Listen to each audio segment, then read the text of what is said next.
Donc une petite capsule vidéo pour aborder les modes d'intervention sociale. Tout d'abord, pour rappel, certaines populations peuvent être fragilisées. Par exemple, les jeunes qui rencontrent des difficultés à trouver un emploi, les personnes en situation de handicap qui, de ce fait, vont avoir plus de difficultés pour s'insérer dans la société, la complexité des situations des familles monoparentales, ou encore les difficultés d'accès à des ressources financières. Tous ces éléments donc, sont source de pauvreté, de marginalisation, de précarité, et peuvent amener à l'exclusion sociale. Les modes d'intervention visent à maintenir la cohésion sociale, c'est-à-dire le rôle social que peuvent jouer les individus dans une société, donc qui permettent d'intégrer cette société. Il existe 3 modes d'intervention sociale. Le premier concerne l'assistance sociale. Tout d'abord, par rapport à cette assistance sociale, il existe une première forme qui concerne les aides en nature. Alors ici, 2 exemples. L'allocation de rentrée scolaire qui va être versée aux familles qui ont peu de ressources de manière à ce que leur enfant puisse s'équiper pour suivre une scolarité dans les meilleures conditions. Les aides au logement qui vont permettre aux personnes de pouvoir se loger à un coût moindre grâce à différentes allocations qui peuvent leur être versées et qui vont compenser du coup l'augmentation des dépenses liées à ces risques. Il existe également des aides en espèces qui vont compenser la perte de revenus cette fois.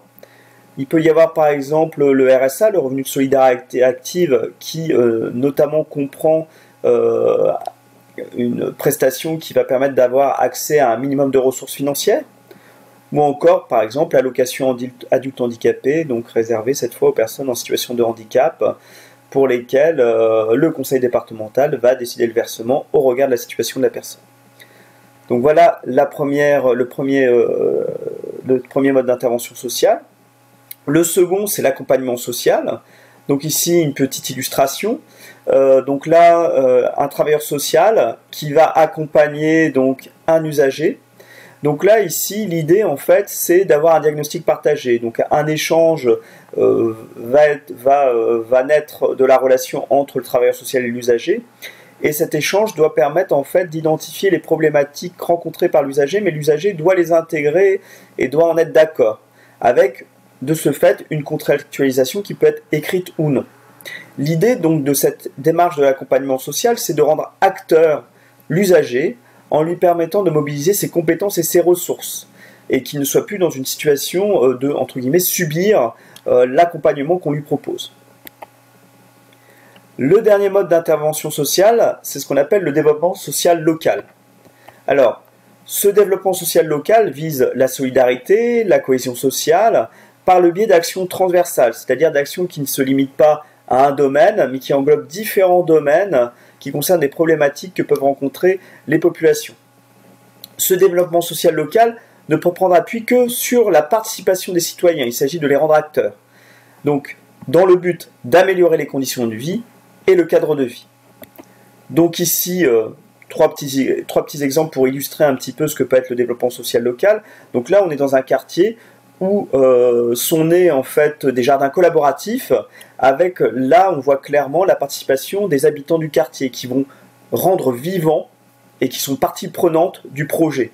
Donc là, on voit bien que cette action, elle nécessite que les habitants du quartier soient acteurs et ne soient pas simplement consommateurs.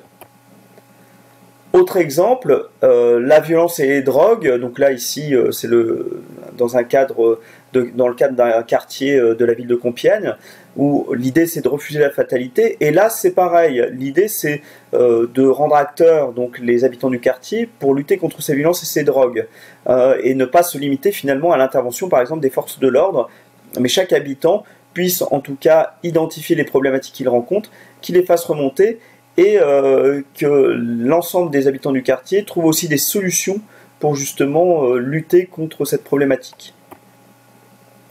Autre exemple encore, le décrochage scolaire. Donc là, ici, tous mobilisés pour vaincre le décrochage scolaire. Donc là, ici, c'est du coup ne pas limiter la lutte contre le décrochage scolaire à une prise en charge par les établissements scolaires, mais de faire en sorte que les parents, notamment, puissent justement comprendre en quoi consiste le décrochage scolaire participent à la lutte contre le décrochage scolaire pour que ce soit le plus efficace possible. Voilà, donc là on voit 3 exemples d'actions qui ne sont pas isolées, mais qui peuvent justement s'associer pour justement développer, pour favoriser le développement social local, et que par exemple dans les quartiers de la politique de la ville, par exemple, eh bien la situation s'améliore. Donc pour rappel, voilà les modes d'intervention sociale, donc 3 domaines, l'assistance sociale, l'accompagnement social et développement social, avec l'idée de maintenir la cohésion sociale.